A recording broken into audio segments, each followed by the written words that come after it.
بسم اللہ الرحمن الرحیم. السلام علیکم ناظرین, میں ہوں قبر ذیلی اور آپ میرا ویلاگ دیکھ رہے ہیں. آج کورٹ میں کیا کچھ ہوا, امپورٹنٹ کیس کی سماعت آج جاری رہی اور یہ فیصلہ اب متوقع ہے جمعرات کو, بیکاز تحریک انصاف کے 3 وکلا نے کل جو ہے دلائل دینے ہیں. آج اپوزیشن سائڈ کے وکلا نے جو ہے دلائل دیے اور کنونس کرنے کی کوشش کی کورٹ کو کہ یہ جو اقدام ہوا ہے یہ غیر آئینی ہے, یہ صرف پروسیجر میں لیپسز نہیں ہے بلکہ یہ پورا جو قدم اٹھایا گیا, جو رولنگ دی گئی ہے, یہ غیر آئینی ہے اور اس کو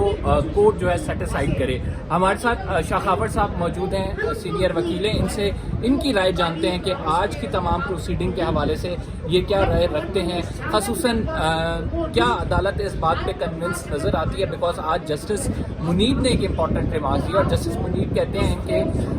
اگر ہم نے اسپیکر کی رولنگ کو کل عدم قرار دے دیا تو کیا اس سے یہ تو نہیں ہوگا کہ ہر شخص جو ہے وہ ہائی کورٹ میں یا ڈسٹرکٹ کورٹ میں یا سپریم کورٹ میں ایک اپلیکیشن لے کر آئے گا جس سے کہے گا کہ اسپیکر کی رولنگ کا غیر آئینی, اسپیکر نے یہ غیر آئینی اقدام کیا ہے, اس کو کل عدم قرار دیا جائے. تو انہوں نے کہا this will open the flood gates of cases. اس پر بات کریں گے شاخاور صاحب سے. جی قمر, یہ آج تو خیر آپ بھی موجود تھے, لیکن آج میں سمجھتا ہوں کہ کافی سیریس نوٹ کے اوپر جو ہے وہ ڈسکشن ہوئی ہے,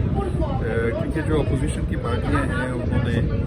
اپنی تحریری گزارشات جو ہیں وہ جمع کرا دی ہیں اور ان کی حکمت عملی یہ ہے کہ اس کیس میں زیادہ طوالت نہ جائے, اور اس لیے جو آج انہوں نے اپنی حکمت عملی یہ طے کی تھی اس میں جو 2-3 جو سینئر لائرز ہیں وہ اپنی گزارشات پیش کرتے ہیں اور باقی جو ہیں پولیٹیکل پارٹیز کے خلاف ان کو اڈاپٹ کرنا. تو آپ نے دیکھا کہ آج رضا ربانی صاحب نے بھی اپنی جو تحریری گزارشات جو جمع کروائی ہوئی تھیں انہی کو انہوں نے پڑھ کے 20-25 منٹ میں اس کو جو ہے اپنے آرگومنٹس کو سمرائز کیا, اور ان کا فوکس بھی یہ تھا کہ اس میں کوئی شک نہیں ہے کہ آرٹیکل 69 میں اسمبلی کی جو کارروائی ہے یا اس میں جو لیپسز ہیں یا کوئی بے ضابطگیاں ہیں ان کو کسی بھی عدالت میں چیلنج نہیں کیا جا سکتا, لیکن وہ صرف ان کے انٹرنل بے ضابطگیوں کی حد تک ہے. لیکن جہاں پہ بھی اسپیکر یا نیشنل اسمبلی یا سینٹ ایک ایسی فیصلہ کرے گی یا ایسی رولنگ پاس کرے گی جو کہ آئین کے کسی شق سے متصادم ہو, اور اس صورت میں وہ سیدھا متصادم ہے آرٹیکل 95 سے, کیونکہ آرٹیکل 95 ایک پورا پروسیجر دیتا ہے کہ کس طریقے سے وزیر اعظم کے خلاف ایک عدم اعتماد کی تحریک پیش کی جائے گی, اس کا کیا پروسیس ہوگا, اس پہ ووٹنگ کب ہوگی, اس پہ باقاعدہ ٹائم فریم جو ہے وہ مقرر ہے. تو جب اس دن جب یہ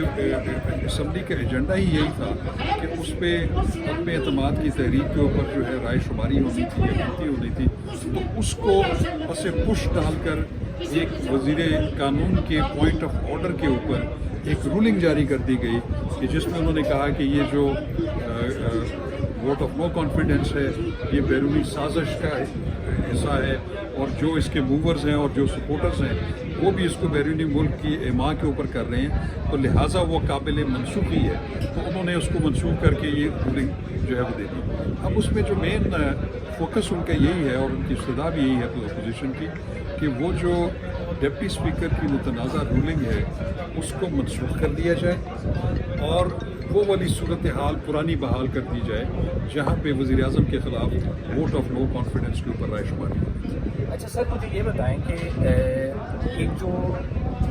سوال ہے جو عدالت بار بار پوچھ رہی ہے کہ آرٹیکل 69 کا اسکوپ کیا ہے, آپ کی نظر میں اس کا کیا اسکوپ ہے, کیا اسپیکر کی رولنگ جو ہے وہ کسی بھی عدالت میں چیلنج ہو سکتی ہے, اگر ہو سکتی ہے تو وہ کتنا ایمبٹ ہے, اس کا کتنا اسکوپ ہے؟ دیکھیے آپ نے پہلے دیکھا ہے کہ بہت سارے جو بزنسز آف دی اسمبلی یا سینٹ ہیں ان کو مختلف پٹیشنز میں ہائی کورٹ میں اور سپریم کورٹ میں بھی لایا گیا اور ان کو اس جواز پہ واپس لیا گیا کہ یہ ان کے انٹرنل جو پروسیجرل میٹرز ہیں اس میں ہائی کورٹ یا سپریم کورٹ مداخلت نہیں کر سکتے. لیکن جو مختوم علی خان صاحب ہیں انہوں نے کچھ فیصلے ایسے عدالتی نظائر دیے, اور خاص طور پہ ایک بلوچستان ہائی کورٹ کا ایک فیصلہ میر ظفر اللہ جمالی والا, اس میں انہوں نے کہا کہ وہ چونکہ اس لیے بھی اس کو کوٹ کیا جا سکتا ہے سپریم کورٹ میں کہ اس کو پھر سپریم کورٹ میں چیلنج نہیں کیا گیا. تو اس میں جو رہنما اصول بتائے گئے ہیں وہ یہی ہے کہ کچھ وہ میٹرز جو کہ اسپیکر کی رولنگ میں, چاہے وہ صوبائی اسمبلی کا ہو یا قومی اسمبلی کا ہو یا چیئرمین سینٹ ہو, وہ اگر اپنی ایمبٹ سے باہر جا کے کوئی ایسی رولنگ دے دے جو کہ آئین کی کسی شق سے متصادم ہو, تو وہاں پہ جو جوڈیشل ریویو کا इख्तियार है वो सुपीरियर कोर्ट को मिल जाता है। तो मेरा भी यही ख्याल है। अभी वैसे तो ये मामला सब जुडिस है सुप्रीम कोर्ट में,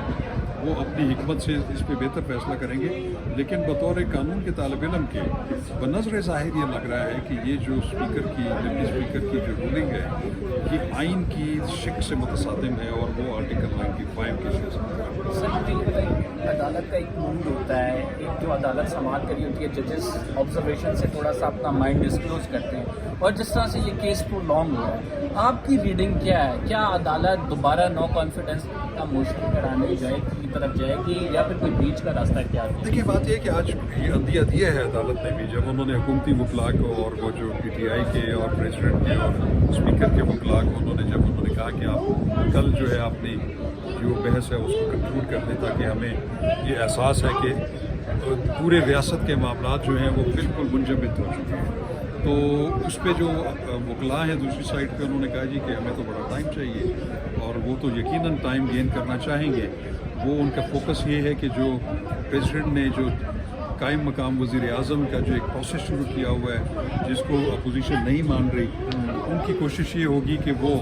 वन साइडेड अपना एक केयर टेकर वज़ीर आज़म बना लें और फिर एक जवाब पेश करें सुप्रीम कोर्ट में मोहम्मद खान जुनेजो वाले केस का रेफरेंस लेके कि चूँकि अब तो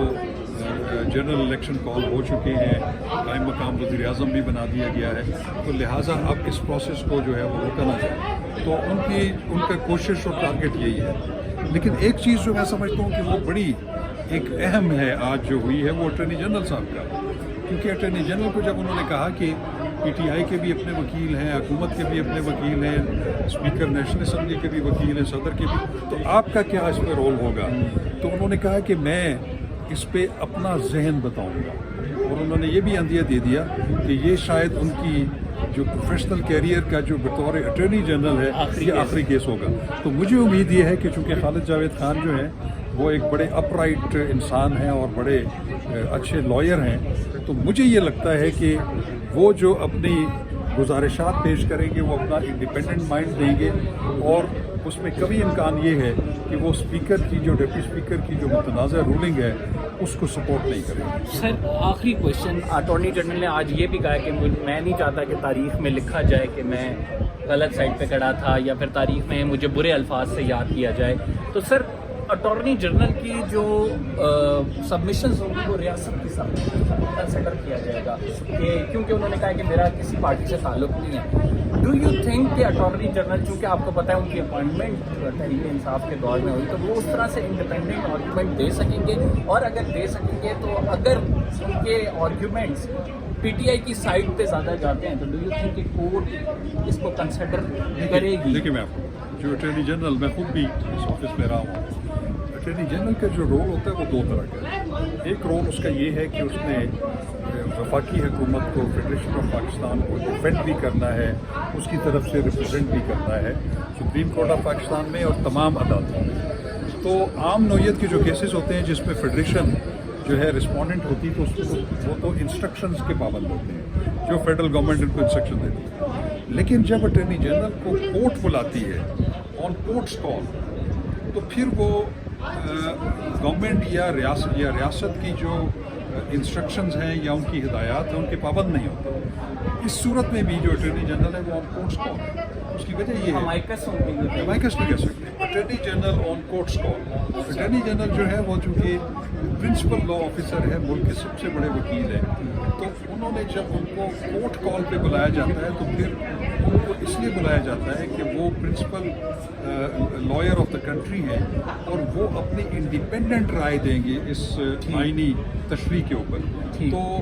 वहाँ पे वो फिर मैं नहीं समझता कि वो गवर्नमेंट की या रियासत की इंस्ट्रक्शन के पाबंद होंगे, और चूँकि वो माइंडफुल है इस बात पे, अगर उन्होंने